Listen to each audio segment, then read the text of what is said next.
What's up? I'm Troubleshoot. Palworld 1.0 has released, and in this video I'll show you everything you need to know about playing with your friends and hosting a dedicated server. To start off, you don't need a dedicated server to play with your friends. You can simply fire up a multiplayer world or make any world multiplayer by following these steps. Head across to Start Game, followed by selecting the world you'd like to play with your friends on, and if multiplayer is off, that's fine. Click Change World Settings at the very bottom, and then turn on multiplayer here. Right below it, you'll see a crossplay option appear that you can toggle here too. At the bottom of your screen, you'll learn about how to invite your friends to your Palworld server. After we hit OK, confirm, and load into our world, friends should be able to join us. Just hit escape and you'll find the player list where we've got an invite code that we can send to friends, and there's also a server info tab where you can see info about who else is on your server. If you'd like a higher player limit, or your server to stay on 24/7 so you don't need to leave your game running, there's a few different ways, but we'll be setting up a dedicated server.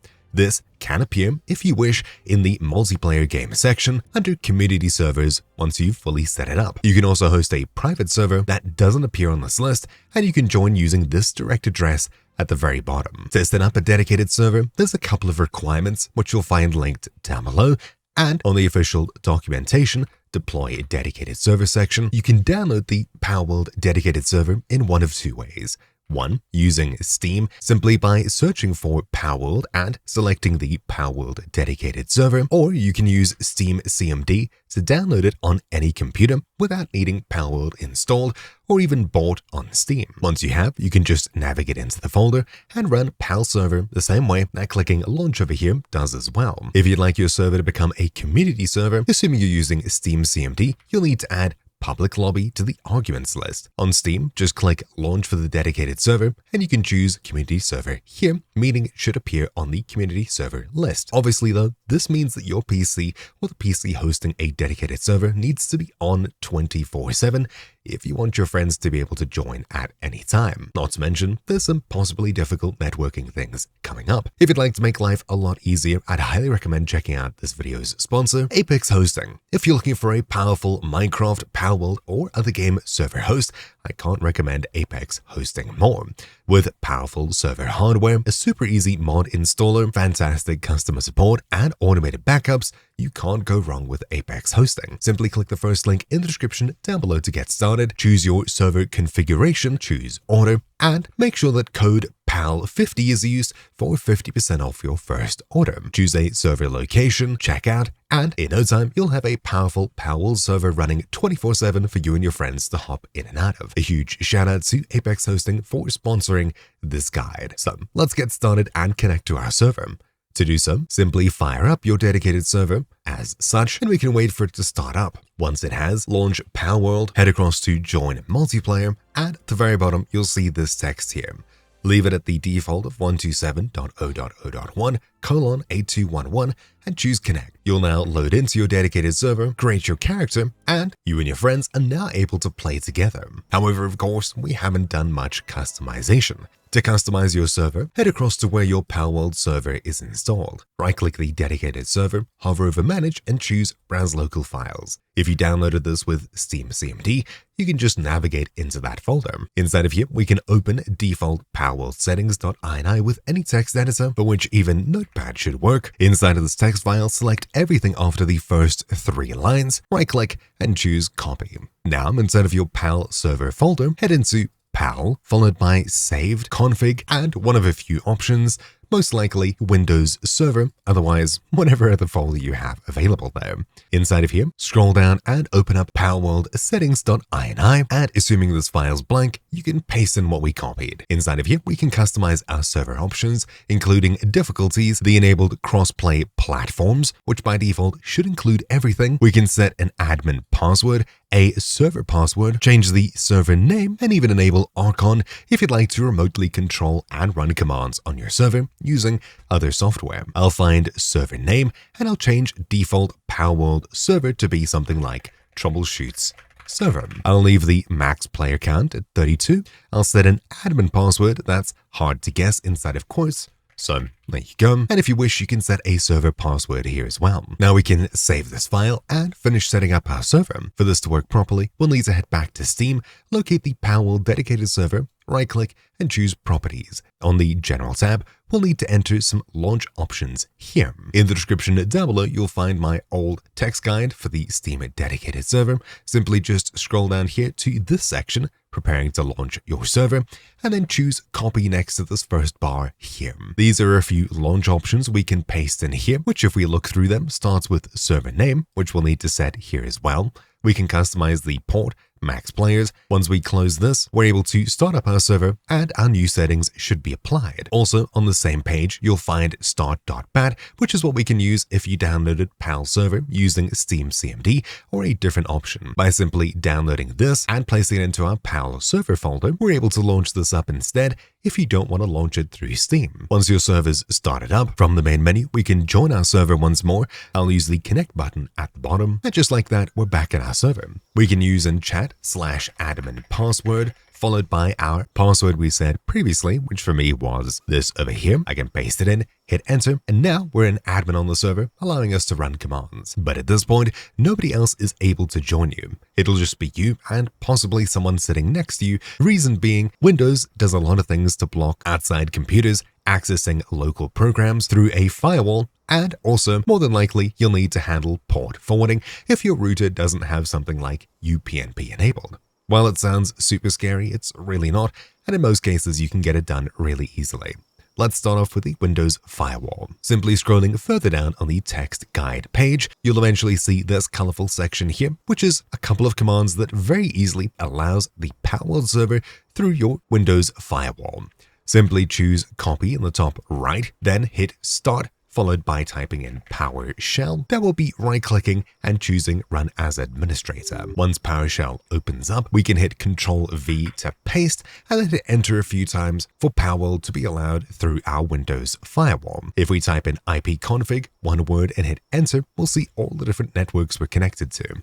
Find the way that you're connected to the internet, in my case, Ethernet, and you'll see your local IP address here. Using this number, you can punch this in to the block down here, replacing 127.0.0.1, and you can connect to your server from computers next to you on the same local router or network. While this is enough for LAN parties, we'll need to do a few more things for friends online to join our server. This is port forwarding. If your router has UPnP enabled, you might be able to step around this and instead skip over to just giving your friends your public IP address. But if things don't work, we'll need to specifically allow these ports through our router and to the greater internet. What you need to do is head across to your router's settings and log in. These will most likely be on a sticker on the bottom of your modem or something similar. As every router is completely different, I've created a simple example page here that you can follow along with, but essentially you'll be heading somewhere into a security section, followed by port forwarding, application forwarding, game forwarding,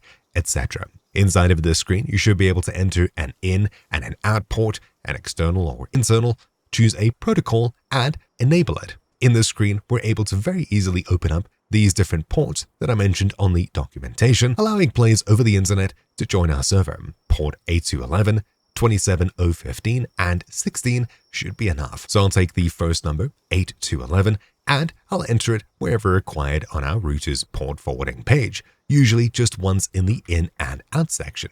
As this one requires me to enter it twice as part of a range, I'll do so here. Then for the protocol, I'll choose from the dropdown TCP and UDP. Otherwise, if you don't have this option and you can only set one of these at a time, enter it once for TCP and again for UDP. Then for the local IP, you can see this looks similar to what we can use for friends to join us. This is the address of our PC in our local network. Once again, reopening PowerShell or command prompt using the ipconfig command, we'll see all the different ways that we're connected to networks. Again, finding our network adapter, in my case, Ethernet, but yours could be Wi-Fi or something similar. We'll look for the IPv4 address, and over here you can see my local IP is 192.168.1.51. As I only need to enter the last part here, I'll type in 51, add, and just like that, I've now port forwarded this port. I'll need to do it again for the other two ports mentioned, 27015 and 16, and if you're using Archon and you'd like to allow people over the internet to run admin commands on your server using Archon, you can port forward this last number here as well. For most people, it'll just be these three. So 27015 and 16. As our router allows us to enter a range, I can paste in both of those numbers here to do 2 of them in one go, 27015 to 16. Once again, TCP and UDP, local IP address, add, and just like that, we've now successfully completely port forwarded our Palworld server to the internet, and people should be able to join us. Just head across to Google and search, "What is my IP?"